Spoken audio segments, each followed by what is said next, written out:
Hi guys, thanks for tuning in to another episode of Nuggets News. Today I want to share with you my 2020 predictions for Bitcoin and the cryptocurrency markets as we enter the new year. So to start with, I'm going to go over what we got wrong and what we got right from this video last year when we made some predictions. So the first thing I guess we got wrong was the STO market. I actually thought that this market would be quite slow and boring and happen behind the scenes. You might recall me saying that a lot, but I did think we were going to see a lot of assets issued and the market cap could grow towards $1 trillion as we start to get the real estate and, let alone the companies and crypto industry projects, but a lot of real world assets tokenized. And that hasn't really happened. There's been a lot of hold up with these type of companies getting exchange licenses and the other necessary licenses. So look, hopefully that sector is going to grow. I think it's good for the crypto space in general, but at the moment it's taken a lot longer than I would have liked or hoped, and there's been a lot of headwinds there.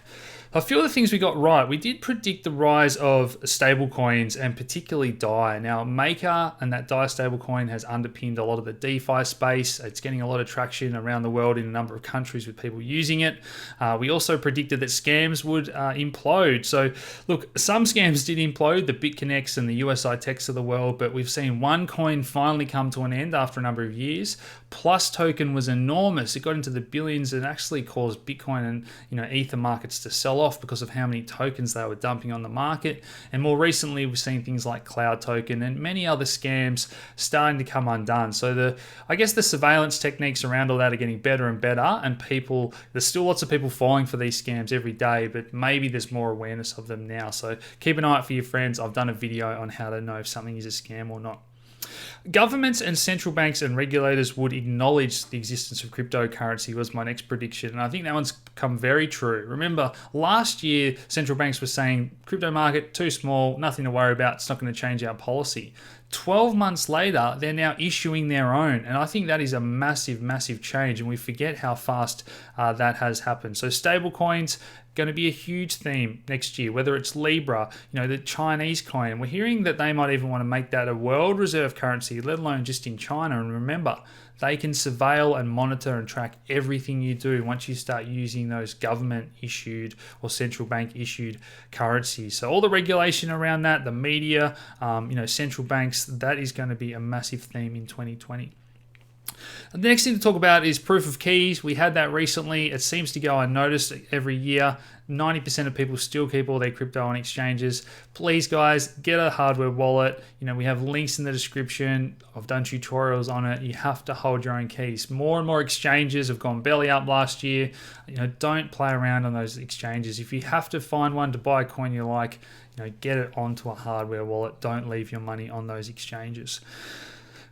Despite all that, we are seeing custody and insurance. So if you're someone that just can't understand how to set up a wallet, we do now have those places that will insure it and be the custodians for you. And that is a massive on-ramp for those from the different generation who have always just bought shares through a broker. They've never, been handy with computers. They don't want to set all that up. So that is an on-ramp that's now available. And we do even have those companies in Australia coming as well.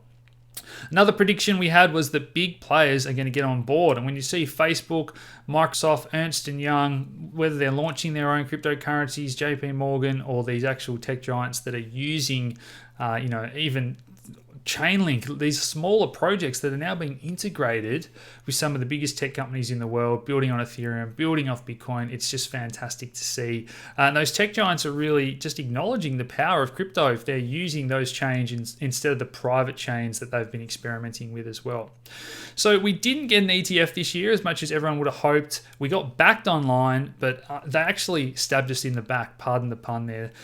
You have to excuse my dad jokes, but backed going to the cash settled product and all those cash settled futures we're seeing, that is a big black hole that I don't like. That is attracting a lot of money that would otherwise possibly have to go into real Bitcoins and increase the market cap and push up the price.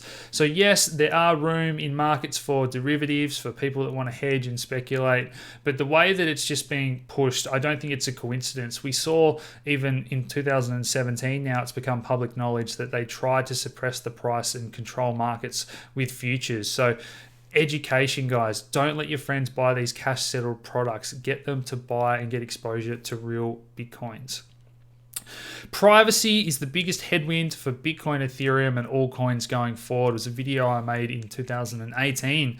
And sure enough, we're seeing a lot of talks, whether it's privacy coins being delisted, chain analysis firms saying that they can't track, Monero. So Ethereum has implemented ZK snarks. The next upgrades for Bitcoin are likely to be Schnorr, Taproot, Dandelion, more privacy techniques. So that is going to be a massive debate as we go forward about, can you have privacy? Who's allowed to do what privately? Is that going to cause a chain split? Is it going to be a soft fork? We don't know. Obviously, I'll keep you up to date once we do know more. In terms of other platforms, I think this is a make or break year for all those platforms that are competing. Ethereum is starting to make the massive change to proof of stake and ETH 2.0 with the beacon chain. They've had headwinds like everyone, but when you look at someone like EOS that's had a lot of issues this year with the block producers and governance, or RAM, and now there's a couple of projects that have switched over to the Wax blockchain.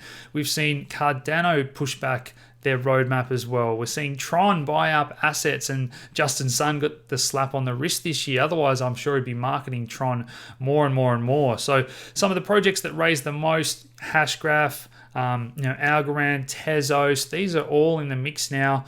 Telegram recently has come out and said that we're not going to develop it. It's going to be more open source. So this is really a competitive space now about who is going to actually win over projects and have real world businesses building on them, but actually using their token. And when we see some of these hype projects launch with billion-dollar valuations, they're already coming back down to reality. So look, make or break year for all those platforms.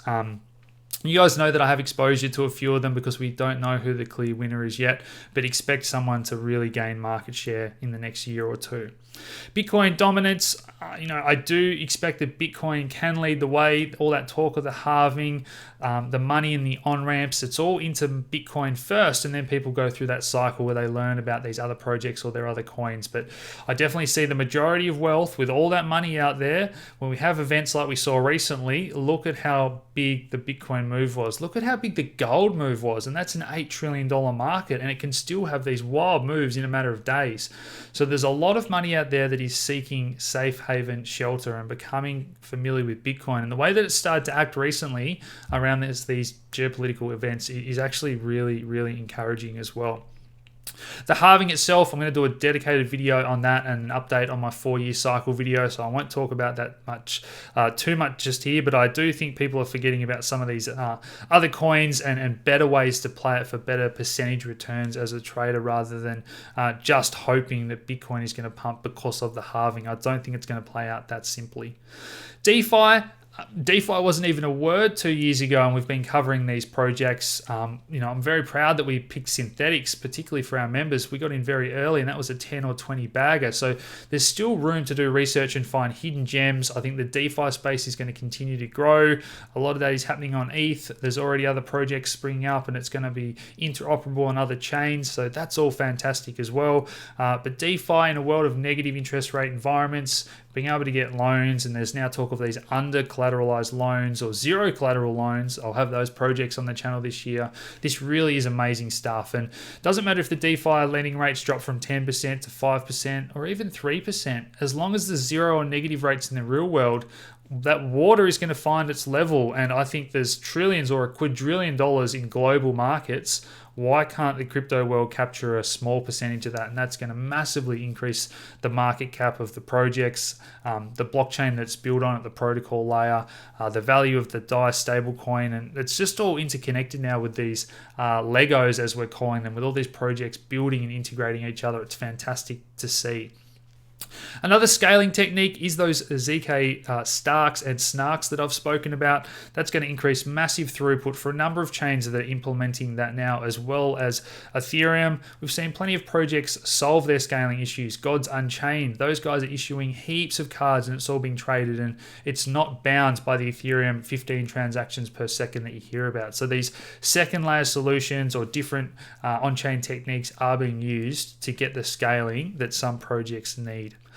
Staking is another option for people to collect a yield. Now, that is a very competitive environment because of all those platform chains and the reasons I just highlighted. But just remember, it's no good getting a 10% yield if the price of the token crashes 95% that year. So people are going to be very wary. They're going to learn these lessons, just like they got burnt with different ICO investing and whatnot. And the space is just maturing. But good chains that are growing while you can secure the network and earn a yield. People like that in their portfolio. Gaming is the other one we hear about. Non-fungible tokens. We're already seeing that space blow up. I love it. I've spoken about it a lot, but definitely we're going to continue to see gaming continue to grow. Corporate use case, real world businesses using these projects. I've touched on that already. The other thing that I really like in the theme for this year is decentralized computing and storage. So think, Golem, iExec, Sonam was another one experimenting in that space. Sia, Storage, those type of projects are really starting to mature. They've been building for a couple of years. If they can take on the big boys, the tech giants, I think decentralized computing and storage is an exciting area I want to have exposure to in my portfolio. In terms of the next adoption wave, I'm pretty excited, and I think we are going to have a massive FOMO and euphoria again, simply because of the on-ramps. Look at things like the Square Cash App, the number of mobile apps now. It's so quick, easy, and it's never been less friction to get money from the real world into the crypto world. So when that FOMO starts again, that cycle starts, remember how it was taking days or weeks to get approved, and those money transfers and your bank was getting frozen. All that process, the number of on-ramps and the number of countries. Look at what Binance are doing, setting up in this country with their local fiat currency. All that stuff is just growing at an exponential rate. It's very exciting to see. I'm sure we're going to see more scams. I did mention that at the start. Please look out for your friends and family. Derivatives are going to continue to grow. Think about how dominant BitMEX was, and now we've got the likes of Binance doing leverage. Pretty much every exchange is now offering leverage products. I really love FTX, and I do my trading there because of the indexes and the fantastic, unique trading products that they offer there as well. So the space is maturing. We're going to see those options and ways to hedge your portfolio.